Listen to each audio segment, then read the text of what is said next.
Good evening, everyone. It is 6:30 p.m., so I will call this meeting to order and welcome everyone to the Brighton Council meeting. As we begin, I will ask that everyone present please silence all their cell phones and other electronic devices and remind Council that our procedural bylaw forbids the use of mobile devices during Council and committee meetings.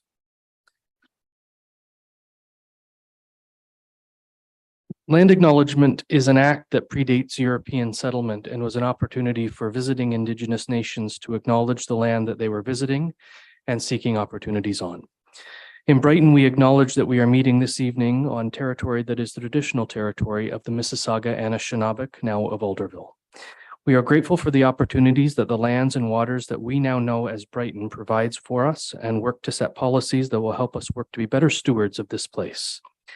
We are grateful to Indigenous neighbors who continue to work to make this place sustainable for all creation.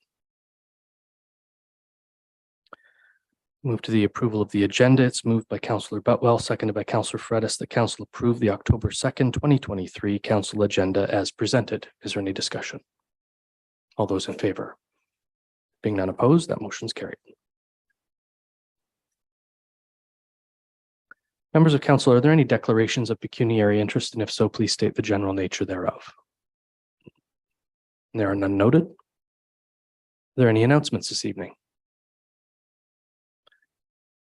I had the opportunity to engage in a private Truth and Reconciliation event yesterday. It was put on by Robin Cooper and York Bell-Smith with former Alderville Chief Dave Mowat and his wife Janet present, who conducted most of the event. It was incredibly moving, and the intent for them is to create a more community-wide event as time goes on. So my promise was to connect them with Ms. Birch, who seems to get all the things done. And so we hope that the event will be more community focused next year. It was pulled together in apparently 48 hours. So I was honored to be invited, and the food was really good. Adoption of the minutes is moved by Councillor Fredis, seconded by Councillor Butwell. The Council adopt the September 18th, 2024 Council meeting minutes as presented. Is there any discussion? Those in favor? Being none opposed, that motion's carried. We have no public meeting this evening, but we do have 3 presentations. Presenters have 15 minutes to provide Council with their information. It is noted that language, content, and conduct must always remain respectful. Council will be provided with an opportunity to ask questions for clarification from the presentation representatives based on the information that they have presented. Council is reminded that this is not an opportunity to engage in debate with the presenters nor advance a public policy position. Presenters are reminded that Council does not make decisions during the delegation or presentation portion of this evening's meeting. Our first presentation comes from Melanie Cressman, Executive Director of the Children's Foundation and Highland Shores Children's Aid. Ms. Cressman. Thank you, Mayor Ostrander and members of Council. Thank you very much for the opportunity to speak with you this evening. If I might, I'll just share my screen, and maybe somebody can just give me a thumbs up or a verbal yes that you can see it. Ooh, almost. Yes, we can. Okay. Very good. I'm here today to introduce myself as the Executive Director of the Children's Foundation. It's a fairly new role for me. I've been here, I guess, going on 9 months, 8-9 months, started in January. And I know that Highland Shores Children's Aid has spoken to Council on many occasions through the years, and our committee just decided that this year I would sort of take a turn at the mic to talk a little bit more about the Children's Foundation. We are going to tie it into Dress Purple Day towards the end of the presentation. But I want to start with just a little bit of 101, if you will, of the Children's Foundation. The Children's Foundation was founded in 1991 to offer financial support to families that were involved with what was then the Quinte Children's Aid Society. In 2015, we saw the amalgamation of Hastings, Northumberland, and Prince Edward County's Children's Aid Societies.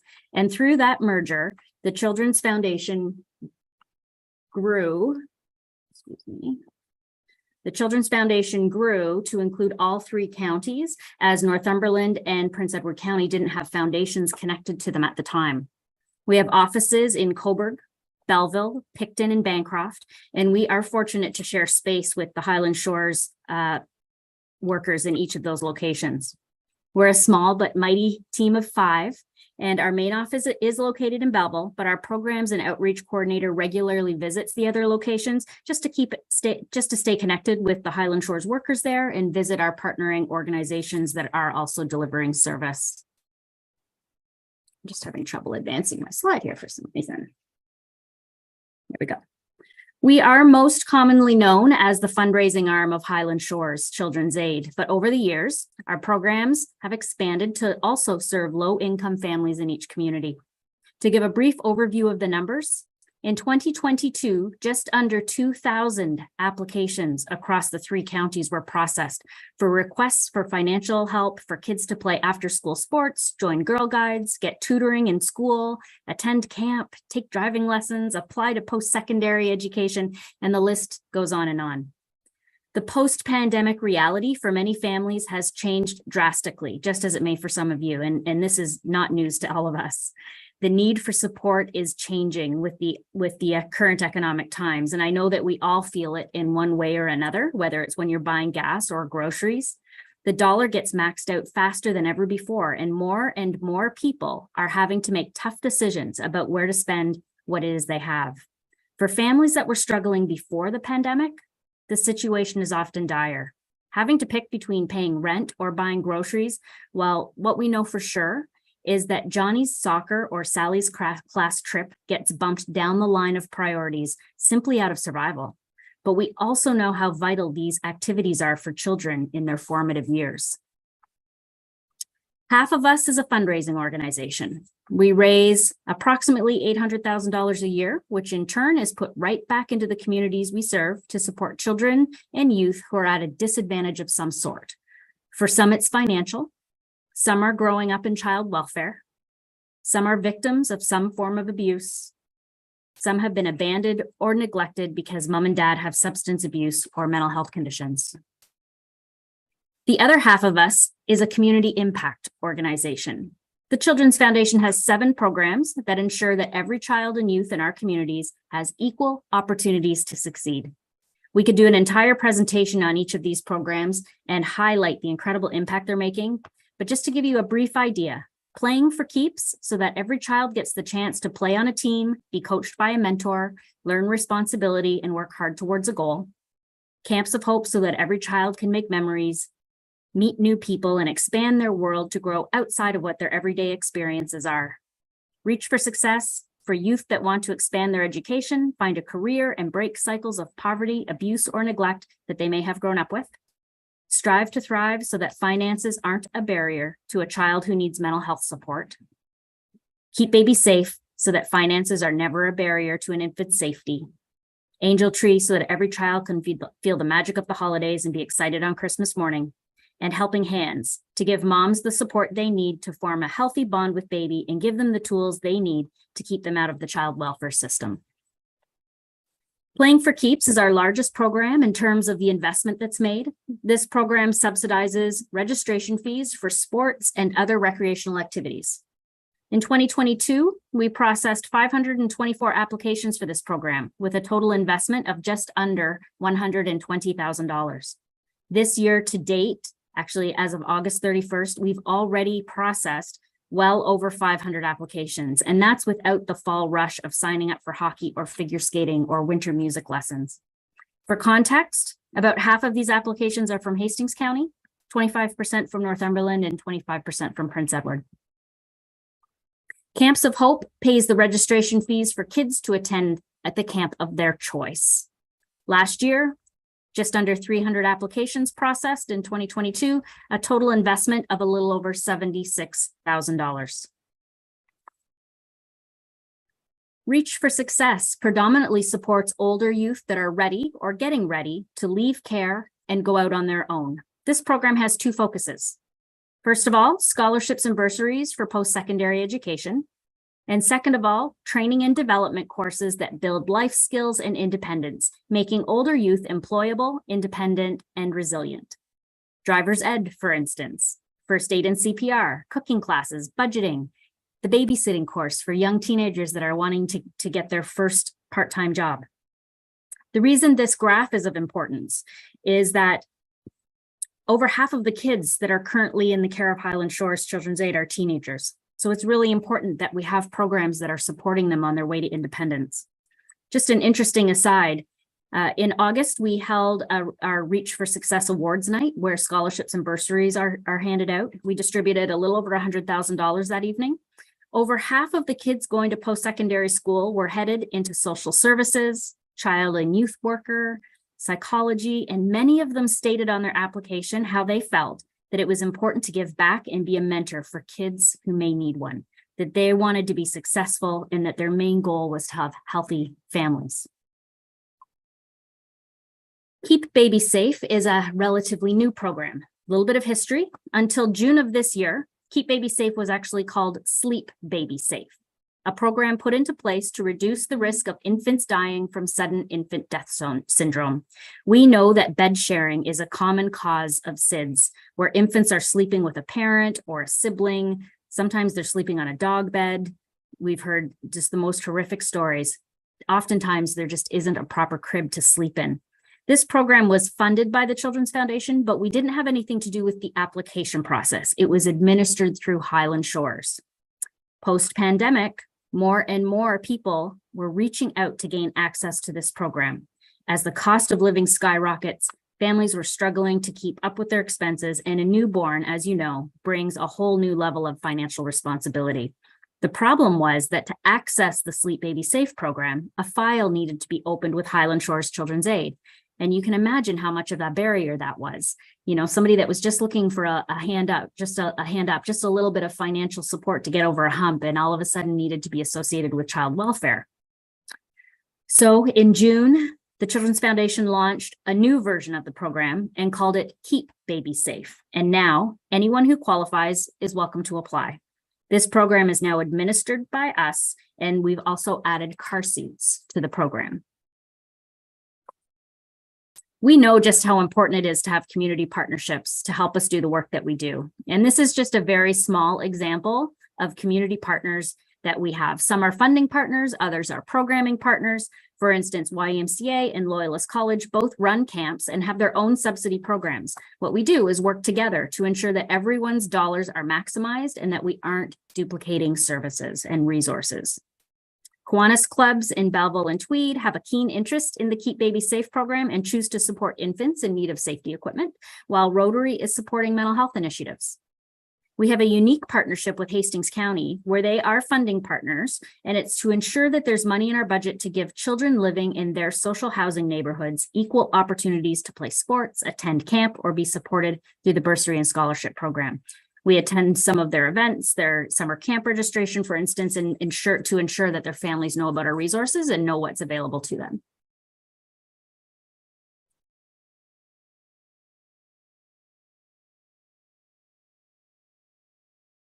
In closing, I'd like to ask for your support and consideration on a couple of fronts.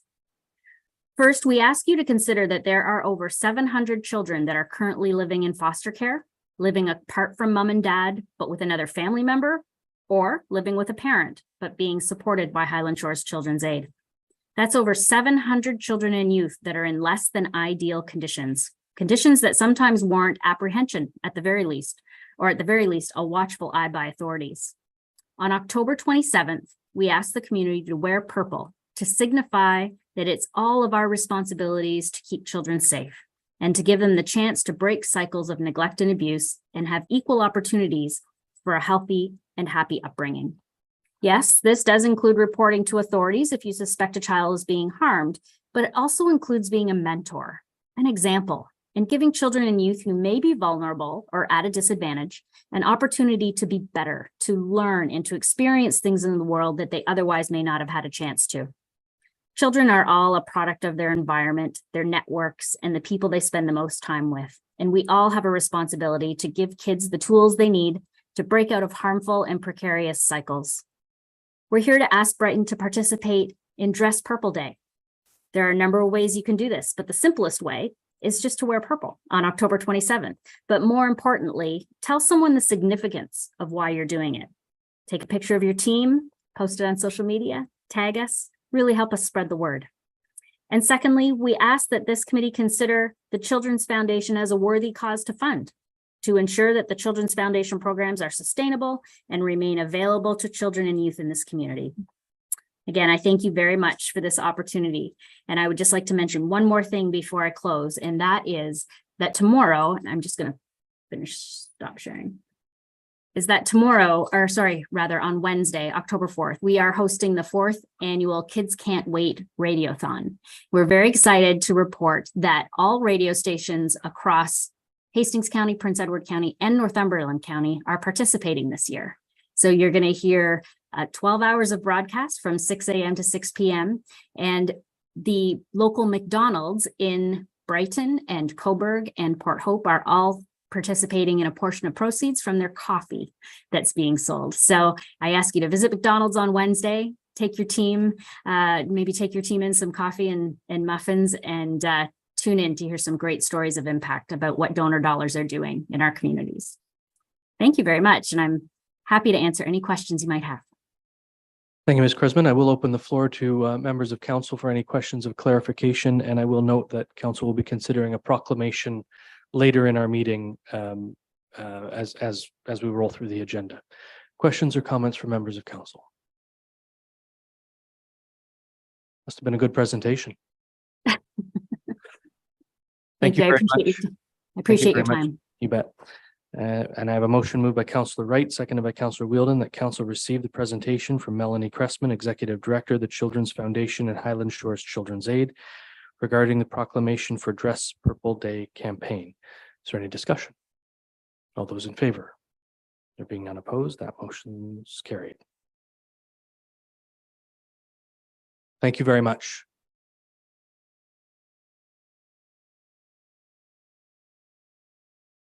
Our next presentation comes from the Brighton Public Library. Rick Hill, Board Chair, and Heather Ratz, CEO. Cats and Stats in the BDA. I already like the title, Heather.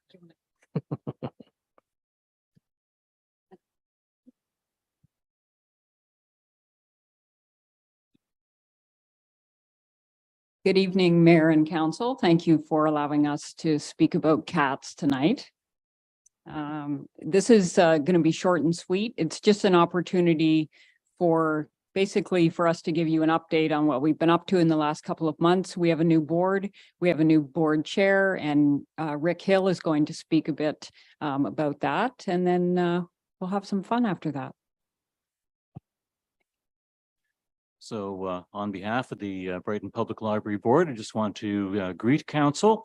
Thank you for appointing all of us. As you know, the Brighton Public Library Board exists for the same 4-year term that this Council does. So just as this Council has seen quite a few new members beginning this year, our board has as well. There are 10 members on our board, including our CEO, ex officio. And we have 5 returning members from the previous board and 5 new members on this board. So we've got new energy, new experiences and perspectives, new ways of looking at things. And I think I can say that this new board is eager and ready to continue to support the library and its CEO and its staff. It's such a tremendous resource for this community, and to help them fulfill their mandate of connecting, enriching, and inspiring all the members of this community. Thank you. Thank you, Rick. So I just want to, sorry, next slide. Yep. And next slide. That's good. Thank you. I just wanted to highlight 3 of the areas that I think that we've been very successful in this past year, and especially this past summer, which was very busy for us.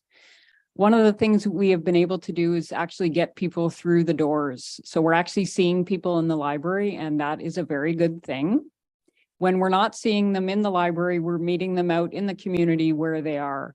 So whether we're doing outreach or we're doing the pop-up library, we're at an art event or Canada Day, we are out meeting people. And if they haven't been in the library, we hope that they soon come through our doors.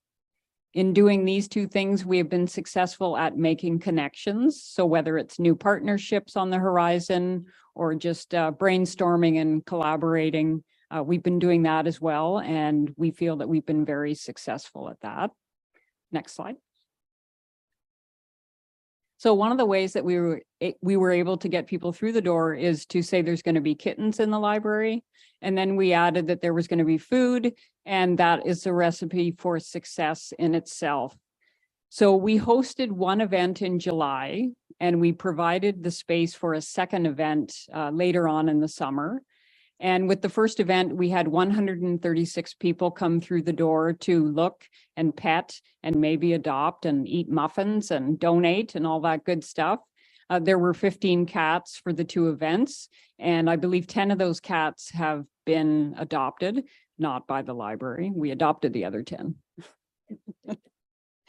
And it was a great way for us to support local agencies to get some money, to get shower gifts so that kittens have a good start in life.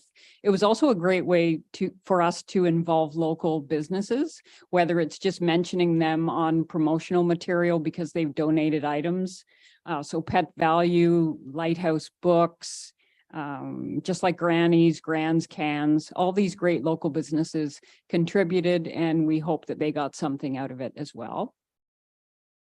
Next slide, please. As I mentioned, we've been out in the community doing outreach, meeting people where they are. We had a bit of a light version this summer due to the fact that we didn't have a Canada Summer Job student, and we had a staff member that had to go on an early mat leave.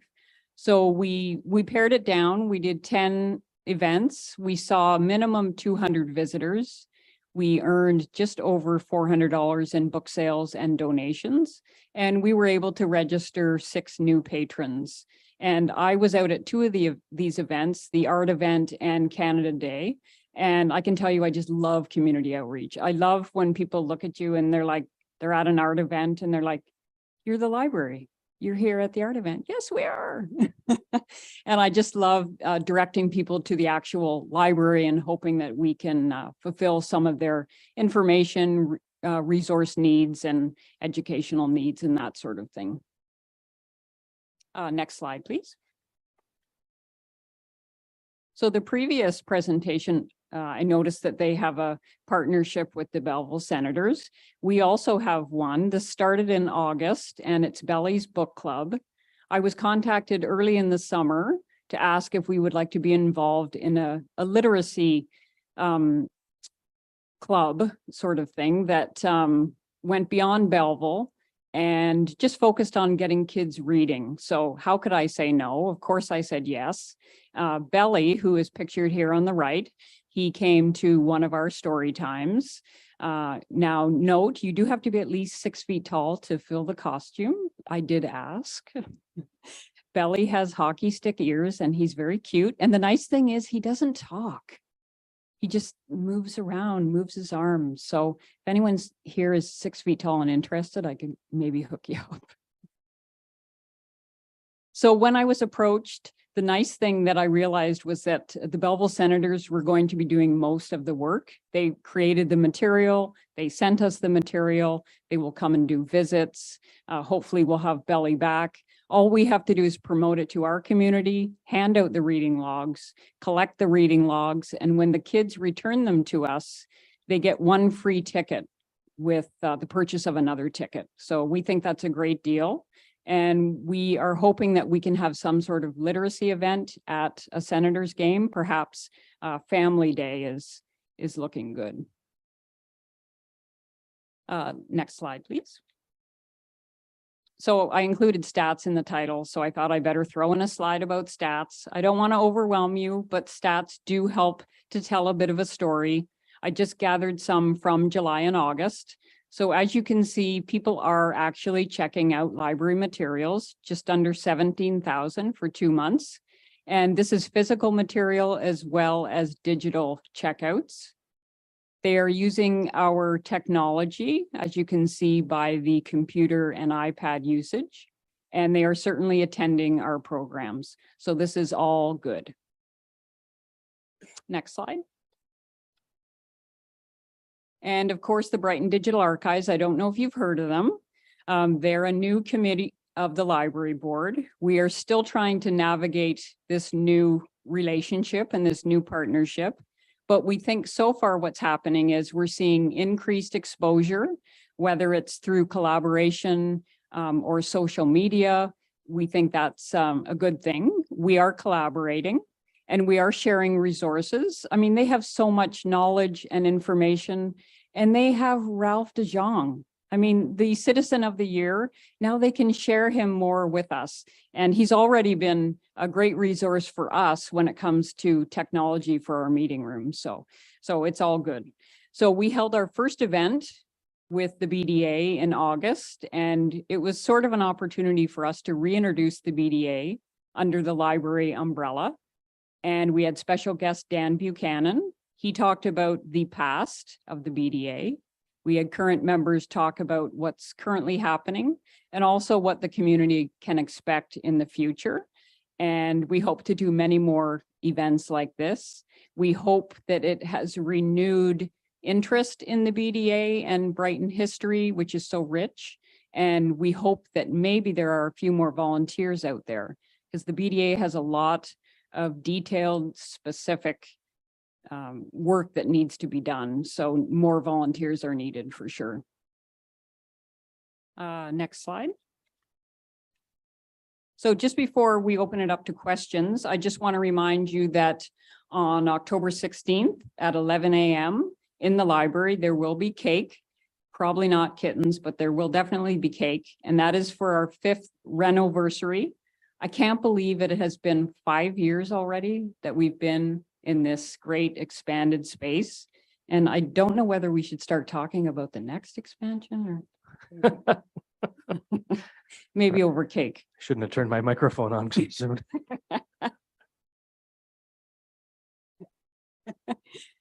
And also look for us at the Codrington Trunk and Treat, the Codrington Christmas Market, and we will be in the Santa Claus Parade, of course. So questions? And this Saturday you have a job fair. We have a job fair. Thank you. Yes. October 7th.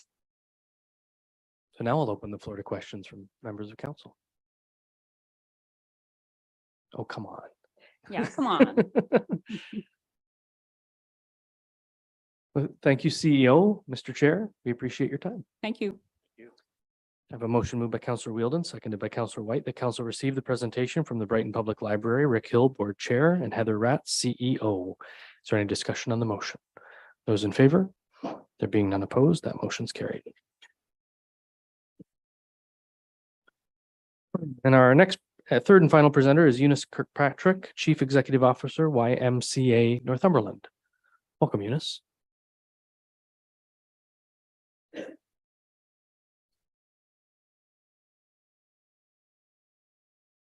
She turned it right off. I failed the first test, so yeah, tricky. So thank you for the opportunity, Mayor, Council and staff, to update you on our Brighton YMCA operation. This is a really exciting year for us because this year we're celebrating 20 years of being in Brighton. So it's a pretty special year for us. Just to give you an overview of our current operations with Y Northumberland, we run 22 licensed childcares, and this is throughout the county, 5 early on sites and a mobile outreach program. We have the One Health and Fitness Aquatic Centre in Coburg and the Health and Fitness Centre here in Brighton. We ran 3 very successful outdoor seasonal programs, aquatic programs this year, pools in Campbellford, Coburg and Alderville First Nation. Yeah, I guess next slide. Thank you. And also 3 summer day camps in Coburg, Colburn and Brighton. This is the second year we resurrected the Brighton camp and it was really successful just coming out of the pandemic. We also have an international partnership with our YMCA in Nicaragua, and that's been long-standing for 20 years, where our Y, the Central East Y and the Eastern YMCA, Brockville, Kingston, all partner to provide funds to serve programs and services in Nicaragua. We're pretty proud of that. Another program that we partner with the 2 school boards is the short-term alternative suspension program, and we have a relationship with YMCA Quebec to deliver that program. So anybody from the high schools or grades 6 and 8 can enter that program. And it's a really great alternative to staying home and, you know, figuring things out by themselves when parents are maybe working. Along the lines of the mission-based program, we offer the Mothers of Newborn, which is open to any new mum within the first year and their babies to participate in our programs. And the other one we're really proud of is just within the last year, we've worked with a sponsor to introduce the Upturn program. And the Upturn program, again, there's no cost to anyone, but it's to support people who are recovering addicts. And again, it supports anyone in the county. So our growth plan for 2023 and 2024 with the new Canada-wide early learning childcare system, where we're working towards the $10 a day childcare, we're just about to open a licensed childcare. It's a family programming with mixed ages at the Northumberland Centre for Individual Studies in Coburg. We have secured a location in Warkworth and we'll be serving within the next month, hope to have that up and running and provide 49 spaces for toddler, preschool and the infant group. And we also in Notre Dame in Coburg, another before and after school with the Catholic School Board. And one that we're very proud of is the Sunny Life Recreation Wellness Centre in Campbellford, where we're building a 66,000 square foot facility. And the Y will actually provide all the services for the aquatic, a studio, conditioning centre and multi-purpose space. And in the summer, we'll be offering day camp because the arena won't be in use. Another initiative we're involved in is we're on the steering committee for the new youth health and wellness hub that's been looked at. The Mayor of Port Hope is driving that, and Carol Beauchamp with Rebound, past employee CEO of Rebound, is driving that, and we're sitting at that table. And the idea is to have hubs so we can provide services to youth throughout the county. So lots going on for the years ahead. So just for those of you who are not familiar with the Y, how does the YMCA strengthen communities? We're all about community and inclusivity. And what does that really mean? It's a valuable investment for any municipality, providing a vast array of health benefits for all people. These services really foster what we do. Healthy communities aren't just built on physical or mental health, they're also built on social health. The social bonds that people create in our YMCA centres have strong benefits. They improve lives and help build strong, safe, diverse, inclusive communities, as well as create opportunities for social interactions and volunteerism. Our before and after licensed care that we offer at Spring Valley and also Smithfield and our YMCA camp programs help deter at-risk youth from potential criminal activity and provide safe, positive and constructive environments to learn and grow. These programs also help our youth build self-esteem and confidence as part of their critical development. And there've been definitely a lack of that through the pandemic, and we've seen the increase in mental health of the people we serve. Creating a culture focused on wellness, physical activity has shown to have various benefits, including decreased risk of disease, improved physical and mental health, lower risk in injuries, lower risk of premature death, and more. It's a well-known fact that a healthy, active community that enjoys recreation and physical activity is a happy one. And that is a fact. Promoting social responsibility, a YMCA facility is a socially responsible leader in the community in a number of ways, such as having the opportunity to host and be part of local events. And you saw the name up there when the first speaker was talking, and where we can partner as staff and volunteers and make a difference in the environment and the community at large. Next slide. So I'm not going to go through this slide, but recent research by the YMCA has helped us develop our new positioning. You can see on the screen there, but at the core of our positioning is our brand, and that's our DNA, that we are the champion of people and the heartbeat of communities in partnership with municipalities. So turning our attention to Brighton, next slide, please. I have given a breadth of what we've done in the last 20 years. And with our small satellite in Brighton, we've been pretty mighty in the development.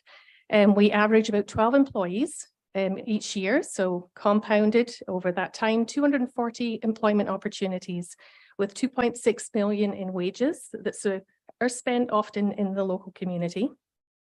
Next slide, please. If you take the rent and wages, 4.3 million has been invested in the past 20 years, and you do the X multiplier, which is a third more, 5.72 million has actually been contributed to the local community, and we're just speaking about Brighton here. Through our Strong Communities campaign, we do have the financial assistance program, and over that period of time, we've raised almost 155,000 in the local community that has gone back in turn, next slide please, to support people within the local community access to our fitness programs, our satellite facility, our camp program, and 110,000 was raised through events in our local community to support the 155 that had been given out. So just looking at some statistics to make sense of, what is the impact and where are we in the local community? I've provided the last 4 years with the exclusion of 2020, just on unique members who actually come through our doors and purchase a membership. And I would like to compare 2019 pre-COVID to the current projections for 2023. And 2023, we're looking at 1,086 people who have walked through our doors. At any given time, we may have between 400 and 425 memberships sold, but the number of people who come because the snowbirds go south and people move away, so this is a vital program for people in the community. We also have day use and visitors that come. So you can see the cumulative amount over 4 years of 6,330. And the financial assistance that we've provided over that period of time does in the amount of close to 30,000. The other annual visits, because healthy communities are happy communities, we know people are active. People who take out memberships are coming 2, 3, sometimes 4 times a week. And in that period of time, we're looking at 85,500 visits to our Brighton community over 4 years. A couple of other pieces, questions had come forward where we anticipate if we can renew the lease for the next 5 years, a 5% growth year over year. And by 2028, we may be looking at 550 members. But with that, we are going to run into constraints with space and capacity. But we want people to walk through our door. If you look at the unique members served, it's grown 30% over 2019. And that really translates to about 9% of the population as of 2021. So we're serving a lot of people in various ways. The subsidy that we provide is anywhere from 10 to 12% of members. So from 45 to 50 members are receiving subsidies, and that doesn't include our camp program. Membership fees, a question had come forward, can we provide free memberships or subsidized? But our business model is to provide set membership fees, and if people can't afford them, we can provide that subsidy. And then if we need more subsidy, we'll go out and we'll raise it. And I did send on our projected budget for this year to Bob prior to the meeting. Our operating budget is 285,000. So it's a smaller budget for a service we offer. And we certainly come in at a break even by the time we have expenses and wages and so forth. So just the next slide, please. I'm not going to go through this list. You have it in front of you, but just to pick out a few. We increase employment opportunities, and the branding is key for us and key for communities, for people moving from one community to another. And also by having a Y in your community with the services we offer, it decreases the travel by residents. We know Brighton has a significant older adult population, but more and more we're seeing families come to the community. And we want to make sure for the future that we are going to be able to serve all populations. Next slide, please. And I do want to draw your attention to the recent survey that was conducted by the municipality and some of those highlights that were reflected in there. The YMCA ranked in the top 4 facilities of usage, most popular indoor activities, fitness classes, and the opportunity for social interaction. The social isolation and the effects of that's had over the last 4 years has been very detrimental to many. So I think that is a key piece. 47% of residents ranked the YMCA as very important in the community. And other community partners, such as the YMCA, were identified to support the delivery of additional programs that people were looking for. Top priorities for Brighton: activity or facility investment in the next 10 years is a pool. Top amenity, including a new recreation centre, is a pool. And the desire for more diverse activity programs to be offered for all ages. All of the last 3, the Y has the expertise to help and support and bring this infrastructure to the community in partnership with the municipality. So in closing, the request to the Mayor and Council is that consideration be given for the rental amount to remain the same at 60,000 per annum for a period of 5 years, with an increase in the donation amount to help the reinvestment of new equipment. At the Brighton Y, many pieces are 20 years old, and we have definitely infused the facility with new pieces over the years, but the main structure is 20. And if we have that investment, we can continue to serve the community with state-of-the-art programs all the way around. So thank you for the opportunity to present, and if anyone has any questions. Thank you, CEO Kirkpatrick. I'll open the floor to members of council for questions. Councillor Fredis.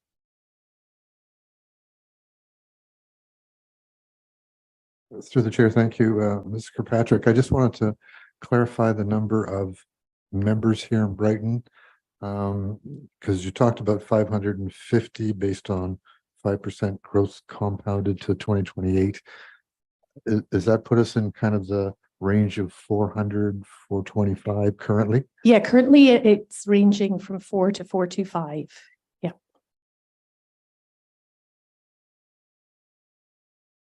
Councillor Butwell. Thank you. Through the chair, you mentioned about increasing number of families Yes. coming into the communities and requiring more diverse services. Where exactly did childcare spaces operating a childcare center? Because I know you have the early on and you do daycare. Yeah, where did that factor in your decision making when looking at Brighton for the next 5 years?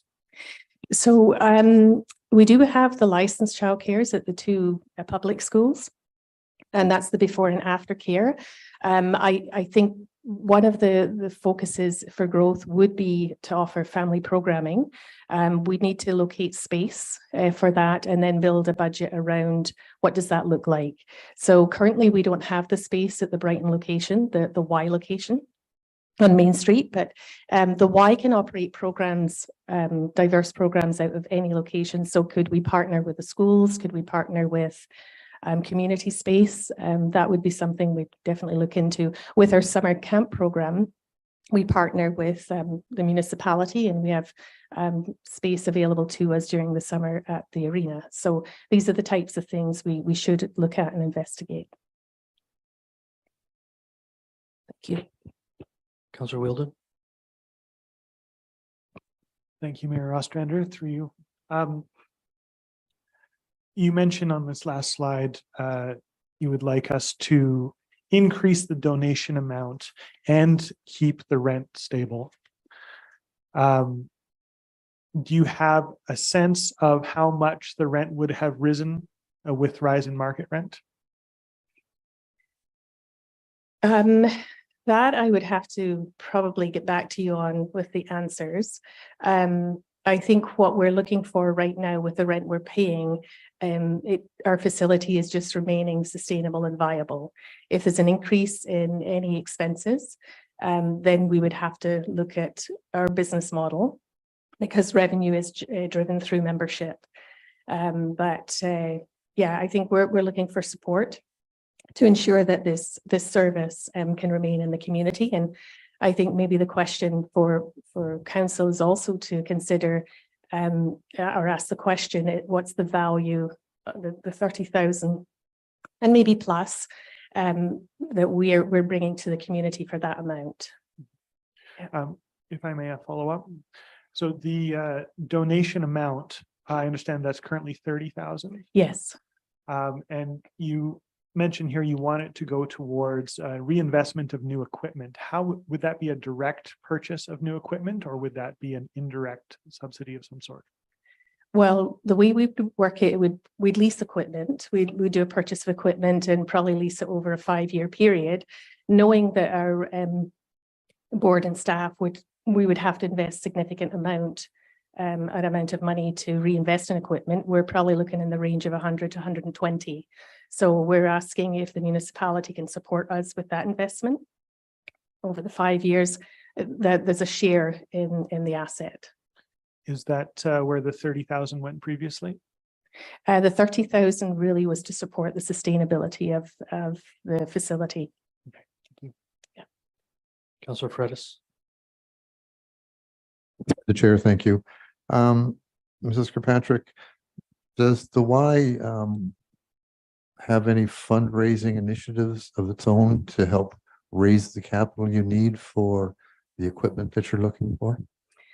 We do lots of different fundraising. Our fundraising, we tend to focus on raising funds for access through membership. So providing access to the facilities. So if it's not affordable for people, to our camp programs, to our alternative suspension program. There's a lot of mission-based programs where that goes. As far as capital goes, grants are available. So we have access to grants, and maybe in partnership with the municipality, we can look at that for capital investment like Trillium. They do come out with capital every so often, but you have to meet the eligibility and the guidelines. And we've been quite successful in the past there. Councillor Wright.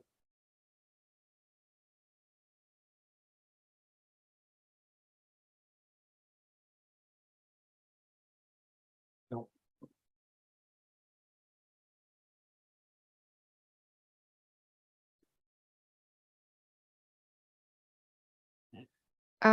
Just in looking back through paperwork today over different things that have happened through the years, I noticed that there was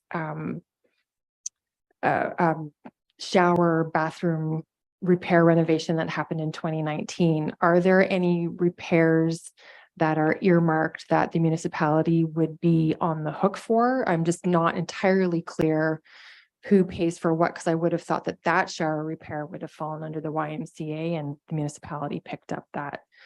So I'm not clear with the rent agreement itself. Yep, Well, you can tackle it. Yeah, from my understanding, and when it was renewed, our lease was renewed with, prior it was with Brighton Health Services Centre, and then it was transferred to the municipality. Now that it's a municipal owned asset, that would fall to the municipality, because it would be, my understanding would belong to the chattels of the facility. So any of the main infrastructure, the municipality would be responsible for. So if we needed, for example, a surveillance system or a new lighting or that, anything that we would walk away from is the municipality's responsibility. Any of the capital investment within the facility, like equipment, would tend to fall to the YMCA if we wanted to upgrade. And we've chipped away at it over the years, but it's a significant investment equipment.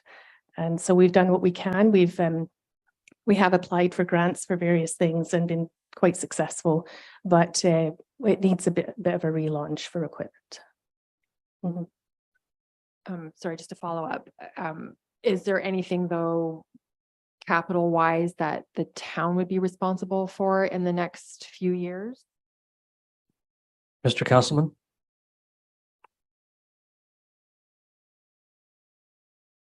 Through you, Mr. Chair, we're looking at the capital budget as we speak over the course of the last couple of weeks. I do not see anything significant coming our way for the next 3-year period. Thank you. Councillor Fredis, did you have another question? No. Anyone else? Acting Deputy Mayor Rowley? Thank you, Mayor. I just want a little clarification on the questions that were raised by Councillor Wielden, Eunice. Yeah. He mentioned that, or I guess between the two of you, you mentioned that the 30,000 is the offset for rent. Did I understand that you were looking for some extra dollars to partner with the municipality as far as investing in? So 30,000 plus is what you're looking for. Yes. Do you have an idea of what that plus number would be? Ideally, again, if we're looking at an investment of 110, 120, I would say the minimum would be 10. More is better, because we would lease over a 5-year period.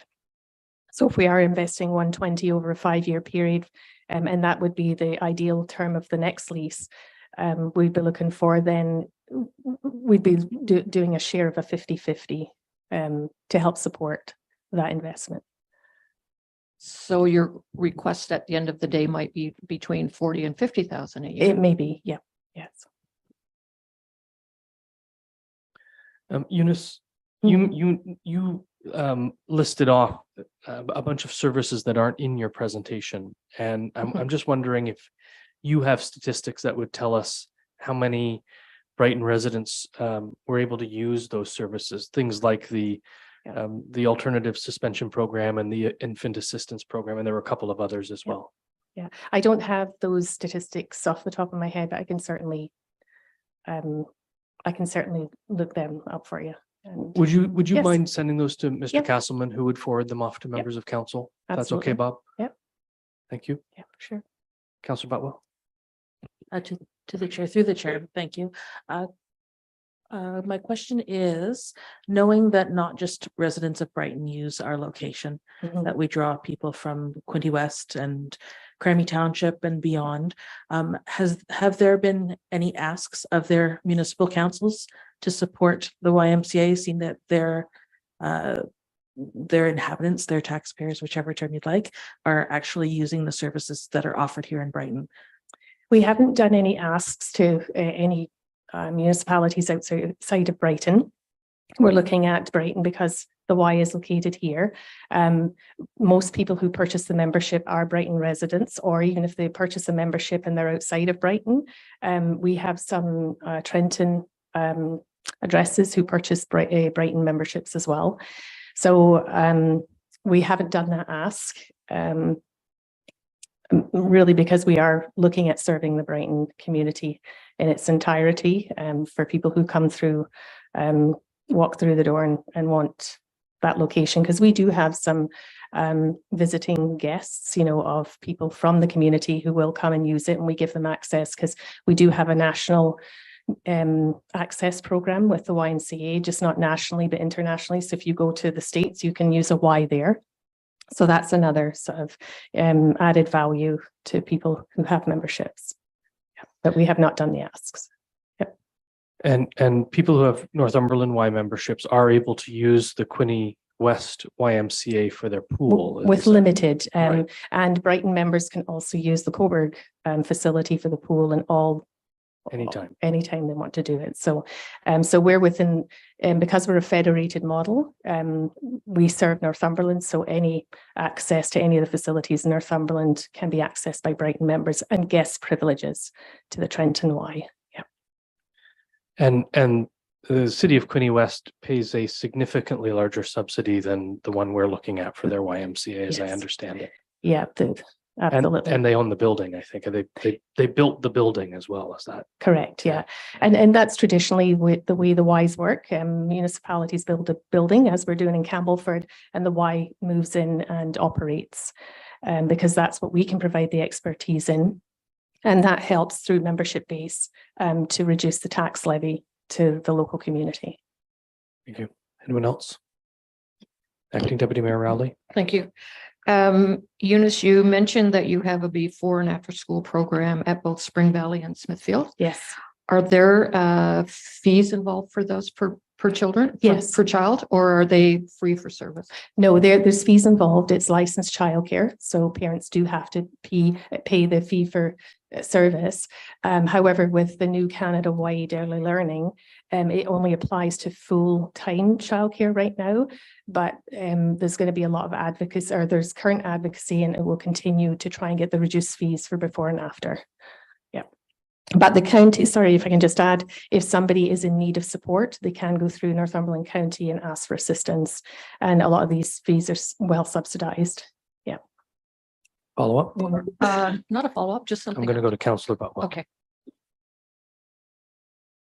A presentation that we heard earlier from the Children's Foundation listed that there's support or partnership with the Ys. Does Brighton get support from the Children's Foundation, do you know, or do we support the Children's Foundation, the Y here in Brighton? We don't directly support it, they support us.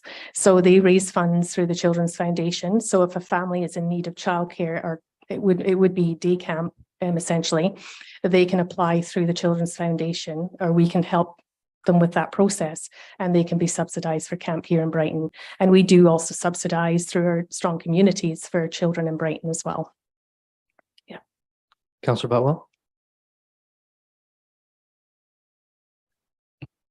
Thank you through the chair.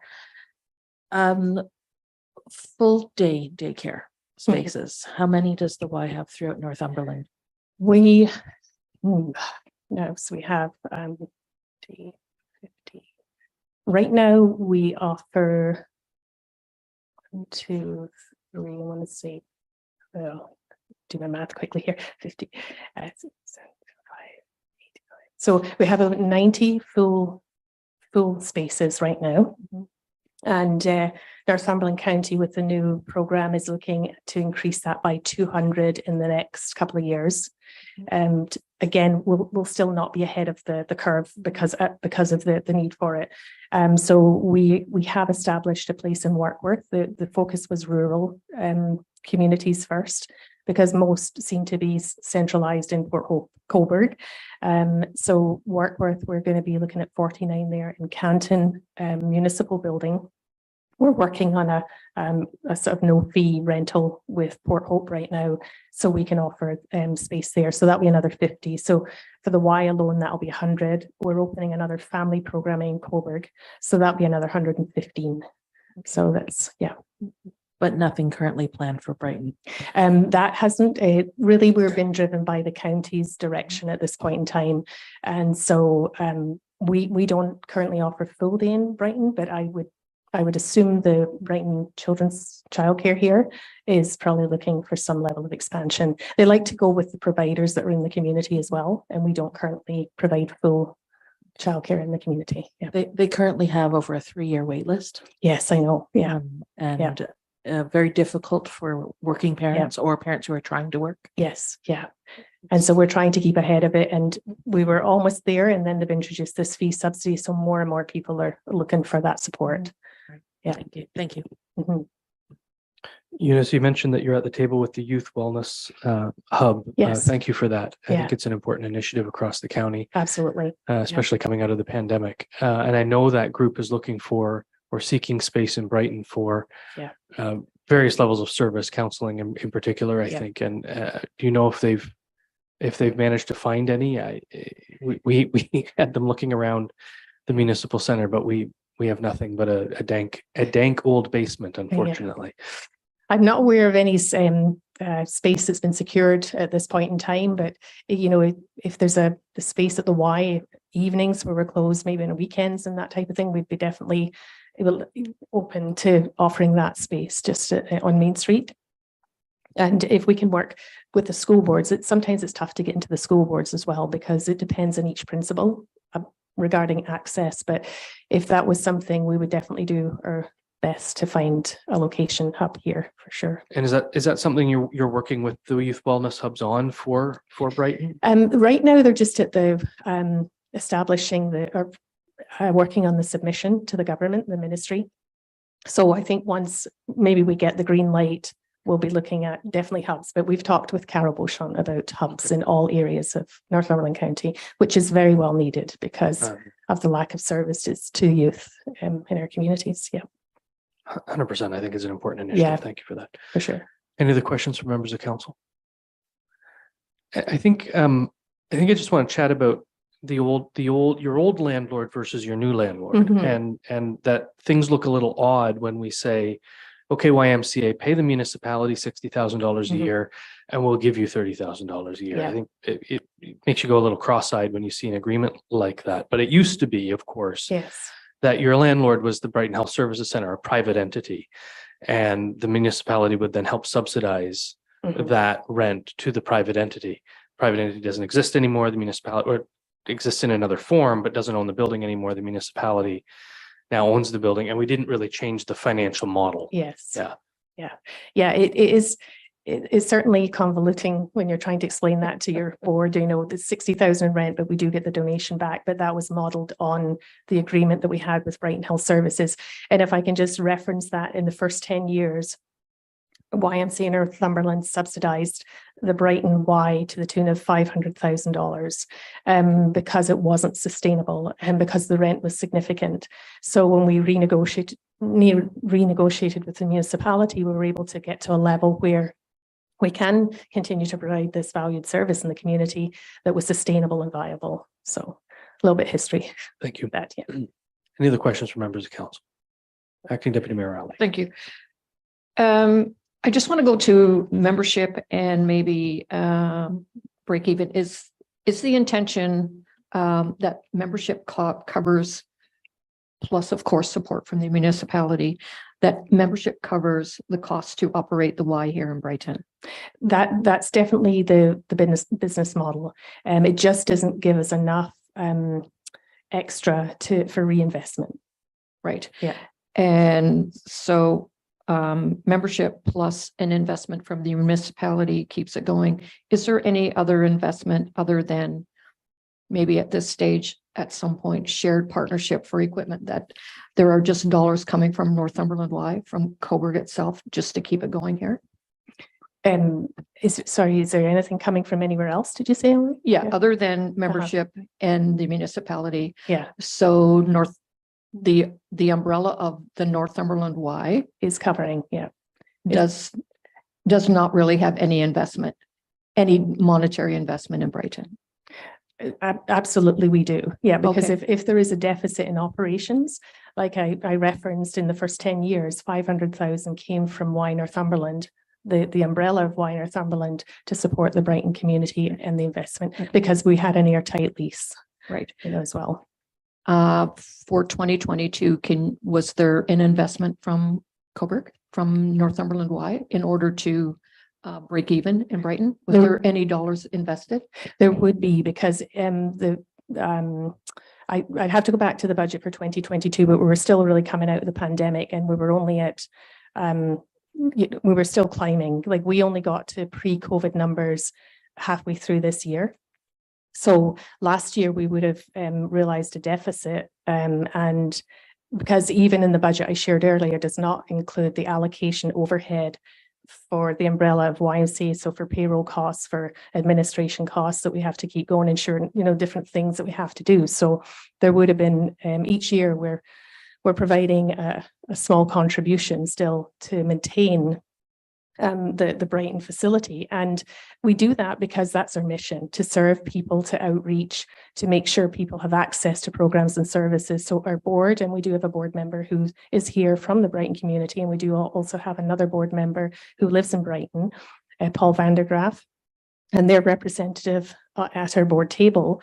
And but they want to ensure these services continue, and how can we work further in partnership with the municipality to make sure we can continue to do this. Yeah. Councillor Butwell. Thank you, and through the chair. Referencing subsidies. Yes. Is there a monetary cap on subsidy per year for the Brighton location? No, we don't cap our subsidies at all. So as you noticed in my presentation, we raised 110 over the last period that we've been here. We've given out 155. So that comes from funds we've raised in events, through events, whether it be the doggy dip we just last had, and but we look at it as why Northumberland, and we'll support Brighton in any way we can, and just as we're going to support facilities in Port Hope, Alderville First Nations. We serve all municipalities and First Nations. Alderville First Nation, but so we don't cap. If people need that, then it's our effort. If we've run out of subsidy, it's our effort to go out there and get more and raise more. And a follow-up, is there proof of income required for subsidy? Does someone need to open up their bank books for you? We don't really go to that. We used to go with the detail. That used to be a pretty intense screening process. So we've eliminated that barrier. It's more a conversation, where does your income lie? And here's what we can provide to you. We don't have a set fee. Average, it might be 50% that we contribute. But if somebody really can't afford it, and as our first guest speaker, it resonated with me that the soccer goes, all the frills and fancies, which are really needed for kids, we're going to step up and we're going to provide 100% assistance. So that is not an issue. And then we just go out and we raise more through our funds development. Operation Red Nose is another. So is it's subjective then, depending on the conversation that you have with the person? We ask for proof of what is your income, but we're not line by line and what's all the other pieces that go with it. Probably 95% are going to go in the honor system. There's always that 5% who are going to try and work their way through the system.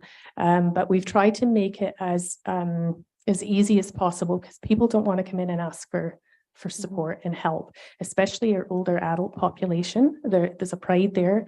So we've broken down all those barriers, as many as we can.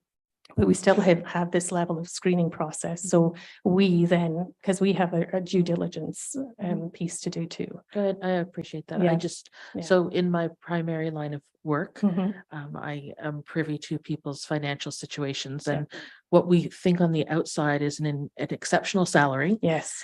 Works out to be, for most people these days, and more and more concerning with every passing moment. Absolutely. They are living hand to mouth. Yes. Yeah. 6-figure salaried homes are Mhm. living hand to mouth.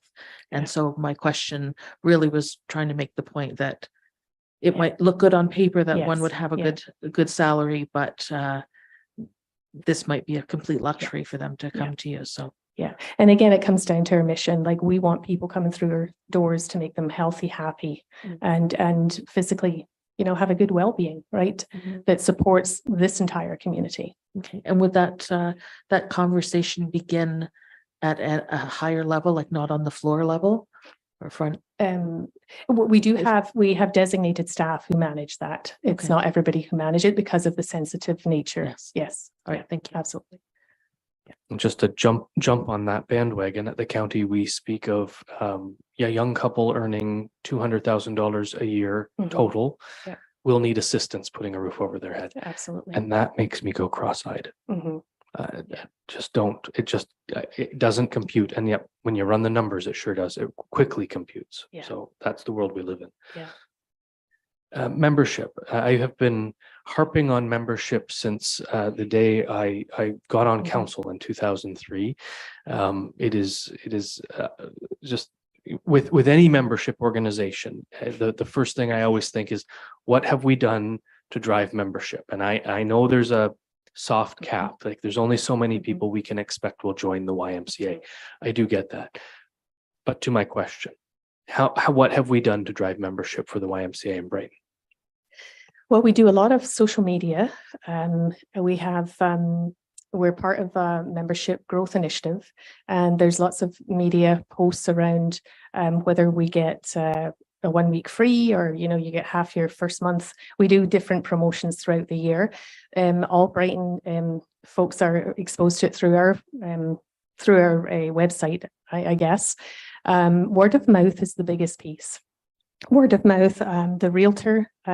And I know, Anne, that's your background, but the realtor community, people relocating to know that there's a Y in their community is a great piece of promotion. We do our studies on what works and what doesn't. Direct mail, maybe not so. We're on the radio down here, and the oldies, I think it's in Brighton.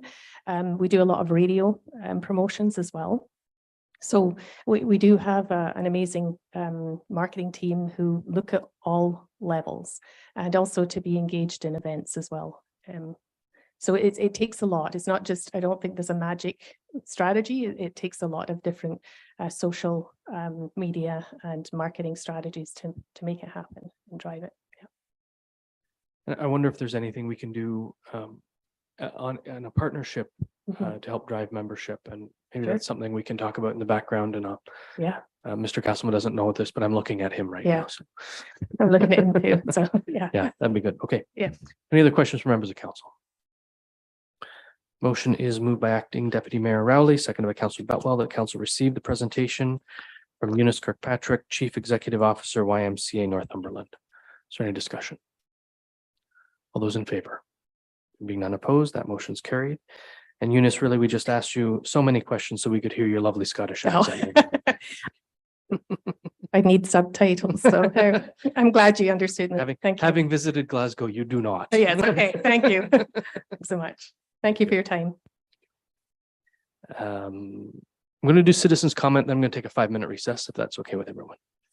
So we do have one citizens comment this evening. Citizens comment is an opportunity for members of the public to submit comments or ideas to council on matters appearing before council on tonight's agenda. A maximum of 10 minutes is set aside for citizens comment, leaving each speaker with 2 minutes to provide council with their comments.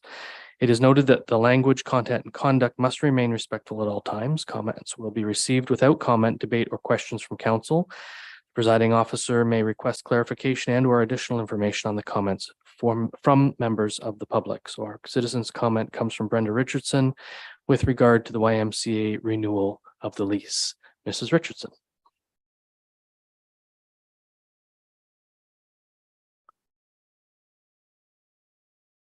Our presenters keep turning off the. There you go. There you go. Good evening, Mayor and Council. For the record, my name is Brenda Richardson and I reside at 104 Raglan Street, Brighton. I do not feel that the YMCA lease should be renewed for 5 years. I would like to see a yearly renewal. After attending the Health Services Committee meeting, I can see that we will require this space for future health services for the residents of Brighton. At the council meeting, July 19th, 2018, which I attended, council was told by the YMCA that they would start looking for an alternative location and start fundraising to offset their expenses. To the best of my knowledge, they here in Brighton have only held a yard sale a few years ago, which was way before the pandemic. The Coburg YMCA has numerous fundraisers which are held in Coburg. In 2023, September the 8th, they had a barbecue party at the Mills Restaurant with live music and a silent auction. Tickets were $60 a person. June 17th, they had an Aruba-a-thon, $10 a person. March 25th, the Cycle Challenge, $25 per person. They had a family day on February the 20th and many more in previous years listed on their website. February 2018, the Northumberland News reported that the Coburg YMCA raised $190,000 for financial assistance for members. Also at this July 18th meeting, council agreed to give the YMCA a $30,000 annual subsidy. I feel this needs to stop. They can apply to grants and aids as other charitable organizations here in Brighton do. They would probably be granted the max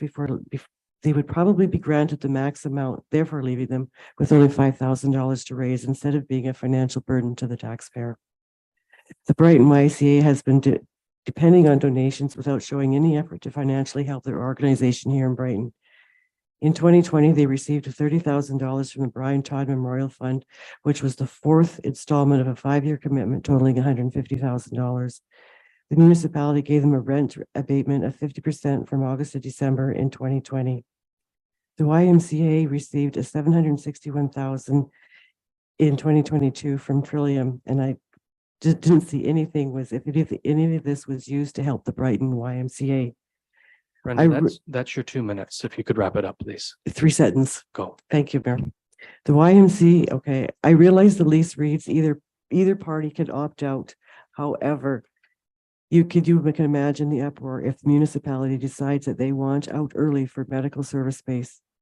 much easier to not renew after a year. I hope you take these facts and issues into consideration before agreeing to another 5-year lease again. Thank you. Thanks, Mayor Ostrander.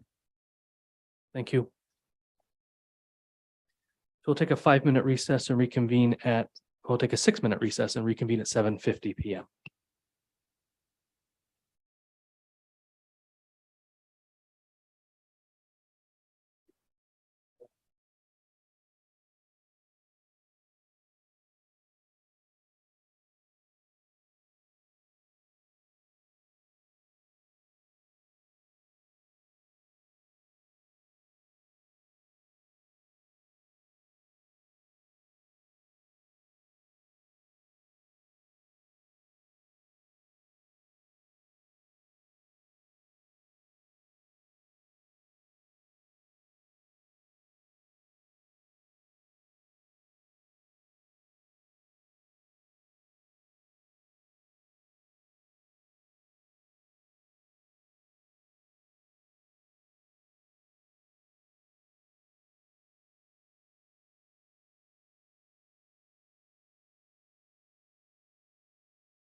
I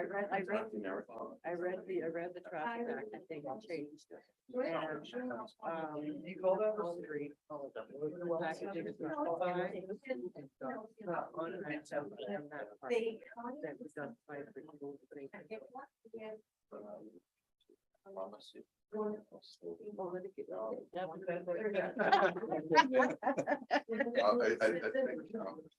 Sometimes doesn't make it easy.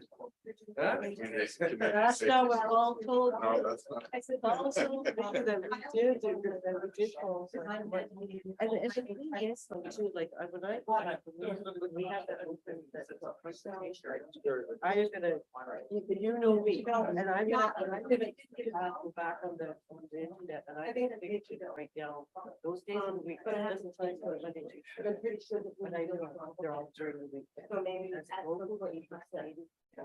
Make that better. Because once Brandon was opened, 2019, opened. Yeah, and you can by the bay, Boston, and now all of Toby Town. That's what I'll get you. You like that deal? He'd probably be honored. Yeah, no, I was up, the other gentleman also. Oh.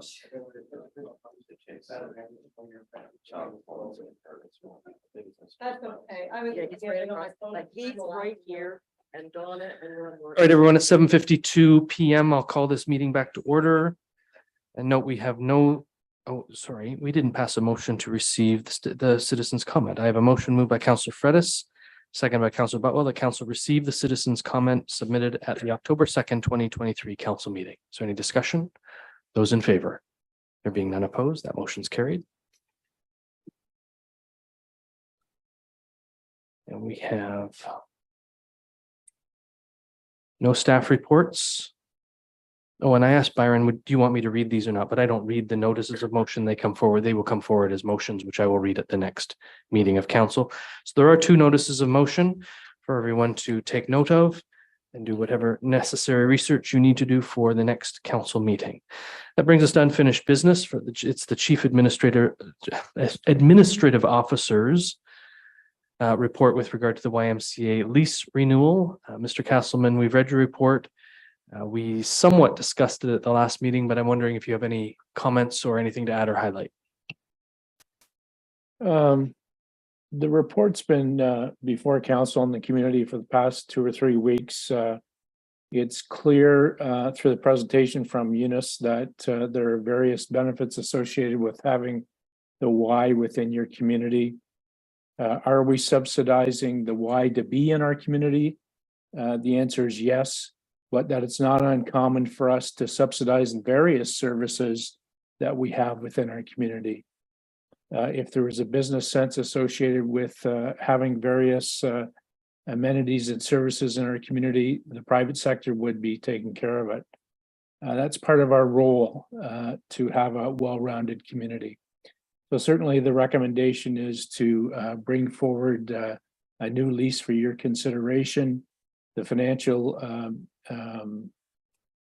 benefits, both revenues and expenditures, are similar in nature to what we have encountered over the course of the last 5 years. The rent was based upon not commercial rent, but the rents that are being paid by the doctors within 170 Main Street at 1240 a square foot. Beyond that, happy to answer any questions that you have. Thank you, CAO. I have a motion moved by Acting Deputy Mayor Rowley, seconded by Councillor Butwell. The council received the staff report, YMCA lease renewal, and further that the council of the municipality of Brighton authorized the execution of a lease with YMCA Northumberland of a portion of the Brighton Health Services Center, 170 Main Street, Brighton, as depicted in Schedule 1 attached here too. Questions or comments from members of council? Councillor Fredis. Through the chair, thank you. I guess I have a couple of questions for the CAO. item 3.2 of the agreement stipulates that renewal should be at fair market value. And the question would be, and perhaps my colleagues in the real estate business can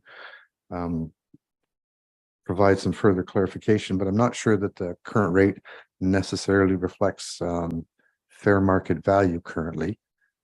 Could I ask for some comment on that? First, I'd ask the CIO if he has comment, and then we'll see if anyone around the horseshoe does. My comments are similar to what I just went through. Is the 1240 a square foot gross lease market rate? The answer is no. Are we subsidizing the Y to be within our community? The answer is yes. We are doing that purposely. Anyone else from council care to jump in on this one? Councilor Wheeldon. Thank you. I don't do a lot of commercial real estate, and so I can't say that. I do know that the commercial market doesn't track with the residential market. We all know the residential market has doubled in the last 5 years. I don't know that the same is true of commercial. That said, I would like to know, and I think for the purposes of transparency, even if we continue to subsidize to the same degree, I think that subsidies should be made clear. Fudging the numbers on fair market value is an unclear subsidy that I think we should clarify. And so if that means that we find out what market value is, stipulate that in the lease, and then increase our donation in order to have the same level of subsidy, that's a discussion we can have, but I don't think we should be running on fudged numbers. Thank you. Councilor Botwell. Thank you to the chair through you. I, like my colleague, Councillor Wheeldon, do not specialize in commercial leases. I, however, lease a property, a commercial property, and $1,500 is exactly what I pay for a significantly smaller unit. And I also pay all of my utilities, et cetera, on top of that. So I would concur with my colleague that I think we need to do a bit of a deeper dive, and that is something that one, both, or neither of us can help to facilitate, seeing that we are able to pull up those statistics in relatively timely manner. But I think we need to look further into that to understand truly what it is we are subsidizing, or to what tune. Thank you. Any other members of council have comment or question? Councilor Fredis. Through the chair, thank you.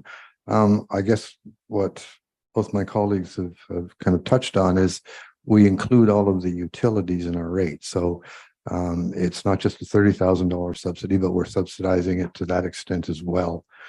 The other concerns I would have is that presumably over the last 5 years, where we've provided snow removal, lawn maintenance, general repairs, through our own workforce, there's been at least a COLA adjustment to us to cover their wages.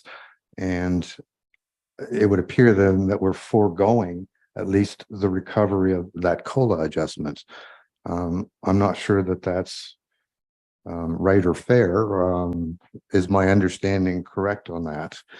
Additionally, I seem to recall from an earlier budget meeting that the municipality's insurance over the last 3 or 4 years has increased by, pardon me, some 64%. Should there not be some opportunity for us to recover some of that cost as well in the rent, or as an offset to the grant that we return? Basically, I'm concerned that there's just too much going out and not enough actual cost recovery here. CEO, could you comment on COLA and that sort of stuff?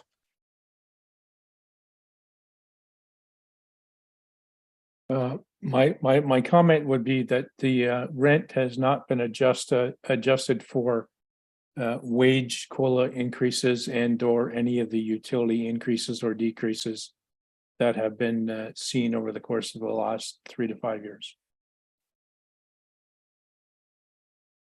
Thank you. Acting Deputy Mayor Rowley. Councilor Wright. Through you, Mr. Chair. Linda, would you mind telling around the table here your comments about what the utilities covered, the numbers that were sent to us earlier? Because that's not just pertaining to the Y. Through you, Mayor Ostrander. Thank you. Today, council was made aware of how much the utilities were, and that included hydro, gas, and water. And I think Mr. Castleman must have sent that email out. But that includes the entire building, including the expansion of that's 170 Main. If I may, Mayor Ostrander, historically regarding this lease, and perhaps, and my apologies to council if I've messed this up in the past. When we first obtained the building and took over the leases, the YMCA was paying, I think, $17.41 or something like that per square foot, and with all the utilities included. And the Brighton Health Services Center at the time was giving $30,000 as a rent rebate, and the municipality was giving $30,000 as a subsidy. And at that time, when we looked at all the leases together, we looked at the differences in each tenant and how much they were paying per square foot, which didn't seem equitable.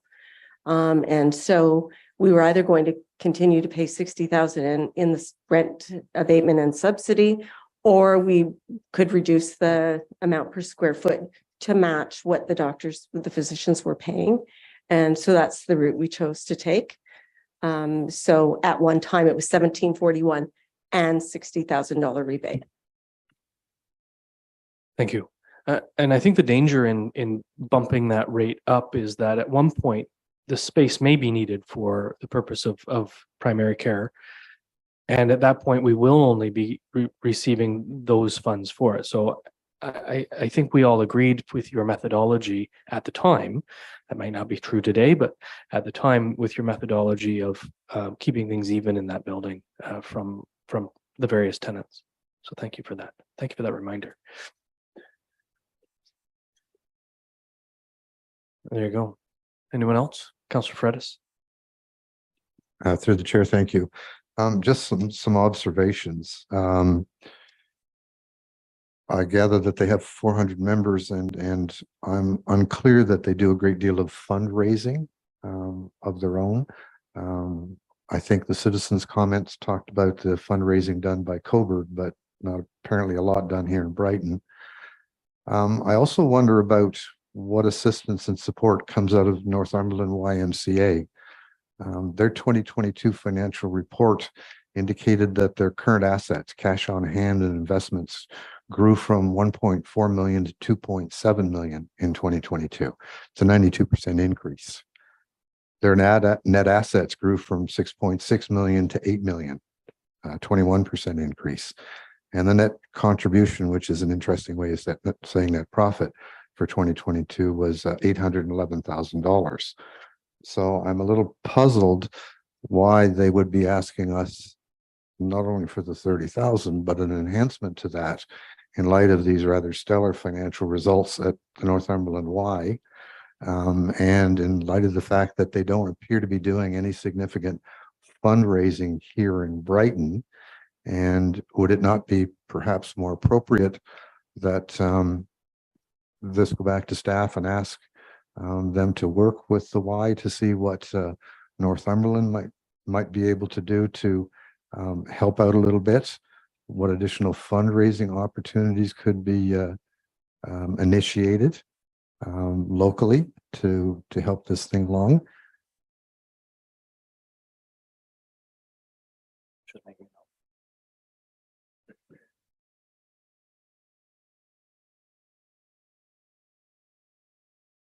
Before we put a motion on the floor, I'll ask if there's any other questions or comments from members of council.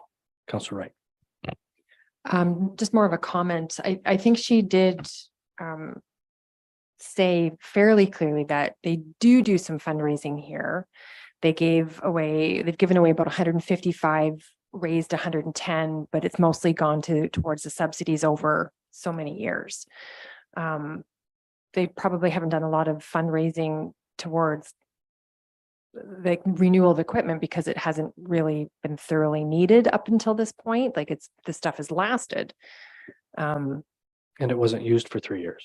Yeah. Yeah. It gives a little bit of longevity to some things, but, you know, I really like the idea that we are subsidizing the health care here in Brighton.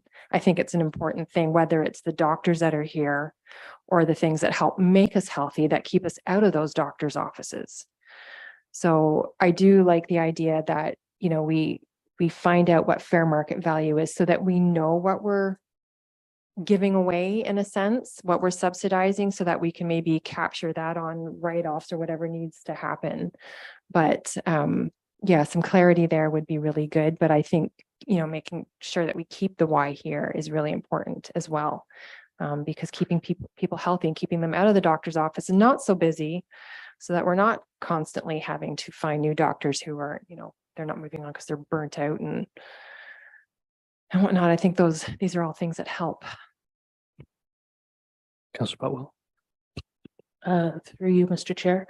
I completely agree. Physical, mental health, imperative for long-term health. I would look at their own numbers that put us between 400 and 425 individual users of the Y that for the most part live in Brighton. The vast majority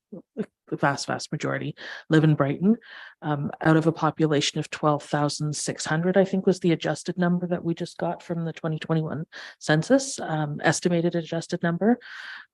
That's not a large percentage of people in Brighton who it's fantastic that they're accessing the service and that it's there for them.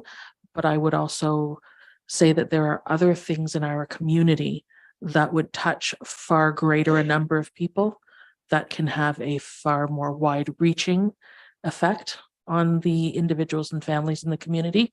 I would love to see the Y here, but I have a real issue with the low rent, the subsidized rent, what we are essentially giving up, and $150,000. I think that figure was averaged over 20 years though, which is not very much at all. I would have thought that there would have been more support from other Ys, the more central one. I know that there are programs that are running in other communities that have small little local Ys that I would love to see come here, but they're not going to have the opportunity to, because we are putting so much money aside for 500 individuals. You go right ahead. Yeah, I'm not sure the 500 individuals is really the number that we need to focus on. Those are the memberships for the Y. Those are the people going to use the equipment, but they're not the people accessing necessarily the daycare services or the after school program services or those other services that Eunice mentioned, the names of which are escaping me, but I'd love to see funds. That's why I asked for funneling. those stats. And I do hope she gets those back to us through Mr. Castleman, because it'll be good to see who in Brighton is using those services, because those people will not be members, right? They will not be members of the Y. So it'll be good to see what services are rolling out in Brighton, that the YMCA is funding and that we're helping with. And I consider the long-term viability of our community to be a thriving place to raise a family, to work, to retire. Ouch. And I think that maybe we need to start focusing more on a slightly different demographic in services. Just one woman's opinion. Thank you, Councillor Powell. Councillor Wheeldon. Thank you, Chair. It was said by, I think, a few different people in this discussion. Now my mind's gone blank. Come back to me. I promise I will. Councillor Fredis. Through the chair, thank you. So that I'm not misunderstood, I recognize the benefit and the merit of having a Y here, and I'm not advocating not having one.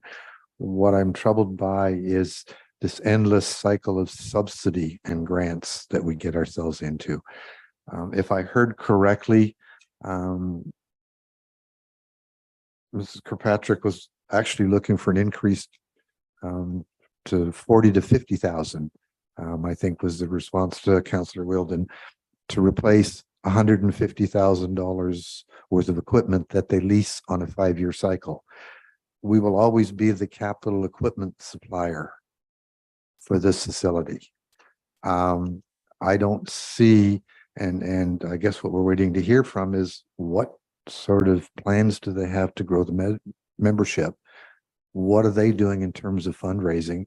And more importantly, from my point of view, with Northumberland sitting on 2.7 million in cash right now, why aren't they participating in provision of some of this equipment? Why should it keep falling to the taxpayers and the residents of Brighton? I think those would be good questions to determine as well. I suspect that the Coburg facility is funded through the town of Coburg, but I don't know off the top of my head. Councillor Wheeldon. Thank you. I wrote it down this time. The question was, it's been mentioned by a few different people about committing to 5 years at a time. We're about to do budget deliberations in the next few months here. This is a very large expenditure that we might be committing to. There's been some people saying, should we be looking at this through the lens of grants and aid or something like that? Those are all open questions for me as to why this one might be different. I guess it's different because we're the landlord in this case, but even so, it is a very large expenditure if we count it all. So should this be seen through the budget lens, or should this be seen purely through a landlord lens now, and we'll deal with budget implications later? I assume you're not looking for answers on those. You're just throwing them out there, right? Yeah. Councillor Fredis.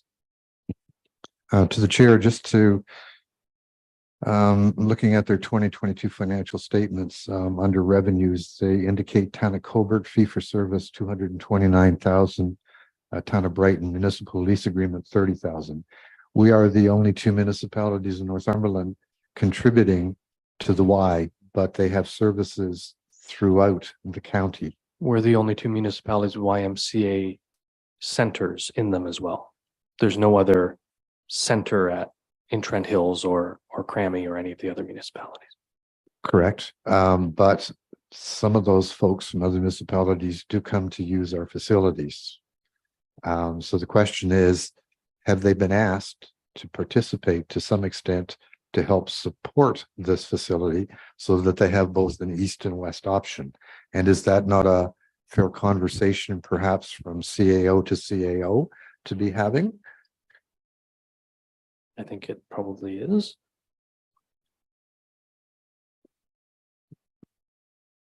Anyone else while I'm making a note? Go ahead, Councillor Wright.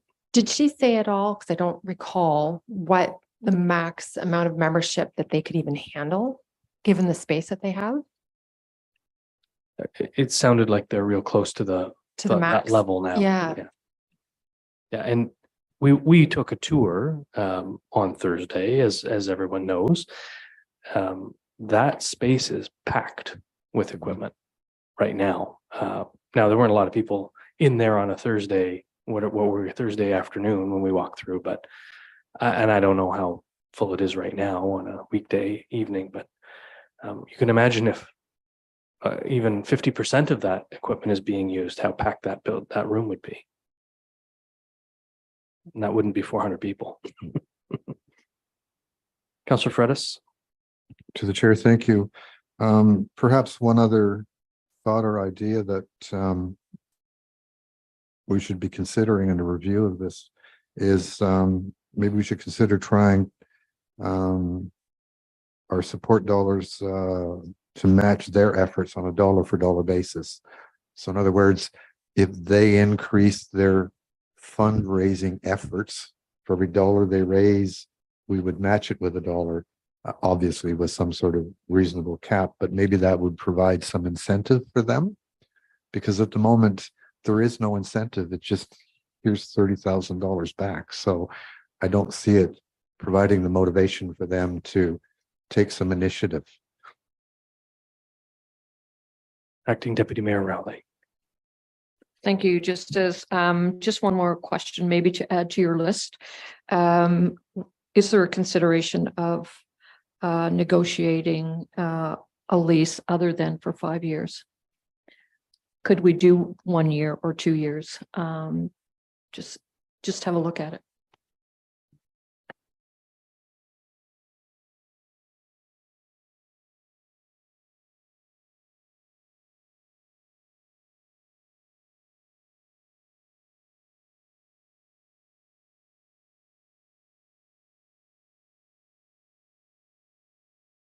I don't think it matters from the municipality's point of view, but I suspect that the YMCA would say we'd like some security, knowing that I can imagine that would be the answer, but it's worth asking. Councillor Wheeldon. Thank you. She did mention multi-use recreational buildings and how they are often run by YMCAs. That was kind of an aside in her presentation, but it's certainly been on my mind as we put that in the strategic plan for 2030. The 5-year lease would be up in 2028. So we would not be looking at another 5-year lease at that point anyway. Is there any point in addressing that coming, what I hope will be an eventuality rather than a hypothetical question at this point, or is it too early for that? You're talking about addressing the opportunity for partnership in a future multi-use recreational facility? Yeah, and how that might relate to also growing space for healthcare at that location, at their current location, et cetera. We're sort of playing musical chairs a little bit, but in a good way, I hope. They need more space. Doctors need more space. And we're trying to build more space, but is it too soon to be thinking about how that should reflect in the lease? Yeah, too soon. Right. Here's what I have, everyone. My assumption is we want to refer this back to staff. Is that what I'm hearing? So the motion will read that we refer the YMCA lease renewal report to staff to determine fair market value of rent, opportunities to aid with membership growth, determine other fundraising opportunities. That would include your most recent comment. Subsidy value provided by other municipalities with YMCA facilities. Determine opportunities for subsidy from other Northumberland lower tiers. Determine if the lease of 5 years is a requirement or can it be less than. And determine the willingness to partner with the municipality on a future facility. Does that cover everything? Can I have a mover? Moved by Acting Deputy Mayor Rowley, seconded by Councillor Fredis. A referral motion is not debatable. All those in favor? Are there any opposed? The motion's carried.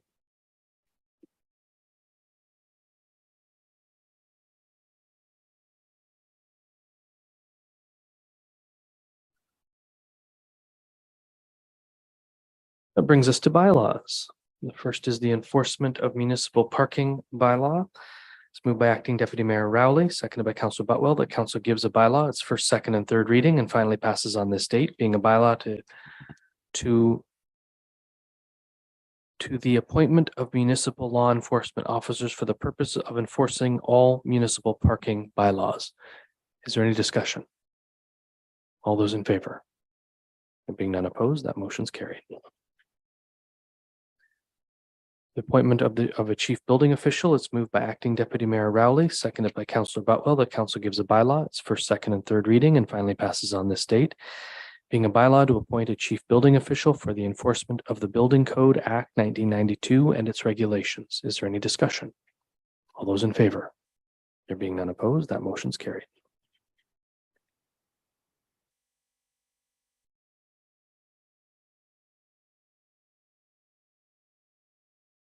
And another one, appointing a deputy chief building official, is moved by Councillor Butwell, seconded by Councillor Fredis, that council gives a bylaw its first, second, and third reading and finally passes on this date, being a bylaw to appoint a deputy chief building official for the enforcement of the Building Code Act 1992 and its regulations. Is there any discussion? All those in favor? There being none opposed, that motion is carried. We have no reports or minutes of advisory committees of council or review teams. We move into reports and minutes of statutory committees, boards, and external agencies. The only one before us is Lower Trent Conservation Board meeting of July 13th. It's moved by Councillor Fredis, seconded by Councillor Butwell, that council receives the Lower Trent Conservation Authority Board of Directors July 13th, 2023 meeting minutes as presented. Is there any discussion? All in favor? There being none opposed, that motion is carried.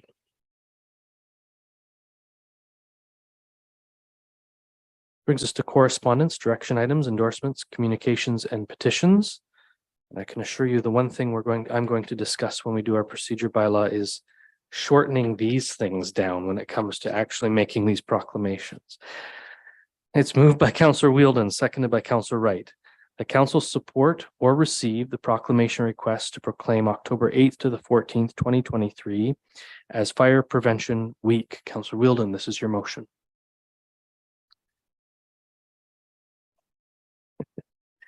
No, it says right here, if supported, I have to read it all. Whereas the municipality of Brighton is committed to ensuring the safety and security of all those living in and visiting Brighton, and whereas fire is a serious public safety concern, both locally and nationally, and homes are the location where people are at greatest risk from fire, and whereas smoke alarms detect smoke well before you can, alerting you to danger in the event of fire in which you may have just seconds to escape safely. And whereas working smoke alarms save lives by providing early warning of fires so you and your family can safely escape. And whereas unattended cooking is the leading cause of residential fires. And whereas Brighton residents should be sure everyone in the home understands the sound of the alarms and knows how to respond. And whereas Brighton residents who have planned and practiced a home fire escape plan are more prepared and will therefore be more likely to survive a fire. And whereas Brighton residents will make sure their smoke and carbon monoxide alarms meet the needs of all their family members, including those with sensory or physical disabilities. And whereas Brighton first responders are dedicated to reducing the occurrence of home fires and home fire injuries through prevention and public safety education.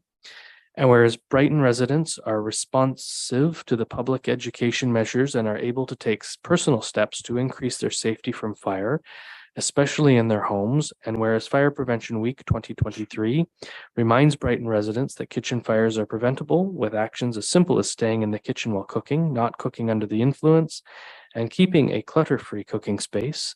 Now, therefore, members of council of the municipality of Brighton hereby proclaim October 8th to the 14th, 2023 as Fire Prevention Week and urge all the people of Brighton to practice fire safety while in the kitchen and to support the many public safety activities and efforts of the municipality of Brighton Fire and Emergency Services. Is there any discussion? All those in favor? There being none opposed, that motion is carried. What? I'm getting kudos from the clerk's office for my reading ability, apparently. The next comes from Highland, the Children's Foundation and Highland Shores Children's Aid is moved by Councillor Wheeldon, seconded by Councillor Wright. The council support the request from the Children's Foundation and Highland Shores Children's Aid to proclaim the month of October as Dress Purple Day. Now, those ones are good. Is there any discussion? All those in favor? There being none opposed, that motion's carried.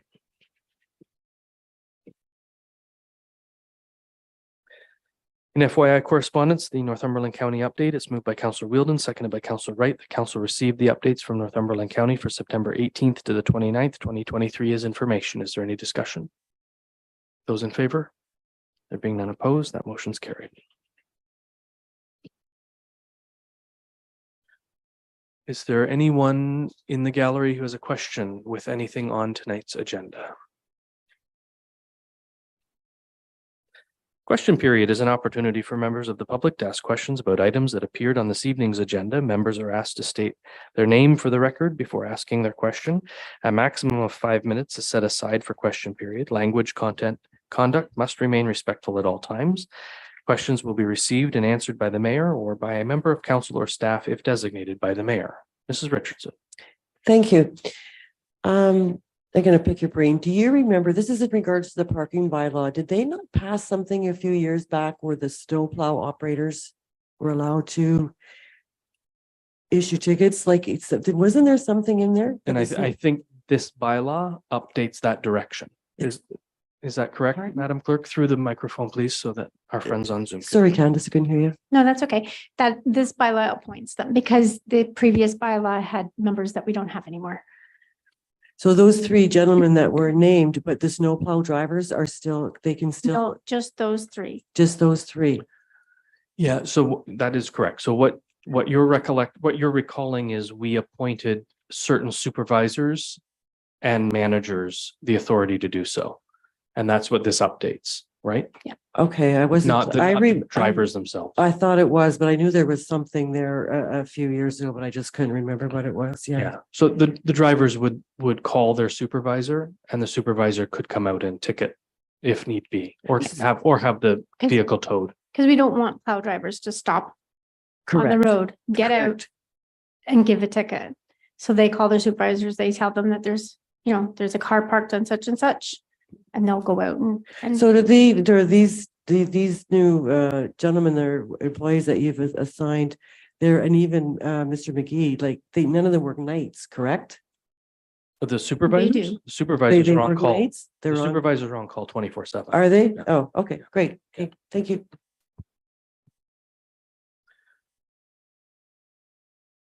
Any other questions from members of the public, Wayne? Oh, thank you. That brings us to our closed session meeting. The motion before me is moved by Councillor Wright, seconded by Councillor Wheeldon, that council resolve itself into closed session October 2nd, 2023 at 8:27 p.m. Pursuant to the Ontario Municipal Act, RSO 2001, as amended, subsection 239(2)B, personal matters about an identifiable individual, including municipal or local board employees, appointment of committee members to the Accessibility Advisory Committee. Is there any discussion? All those in favor? There being none opposed, that motion's carried. And I will remind everyone that once we do proceed into the closed session, for those who may be tuning in on YouTube, the YouTube session will end and we will not go back into the YouTube session to close out the meeting. Thank you, everyone.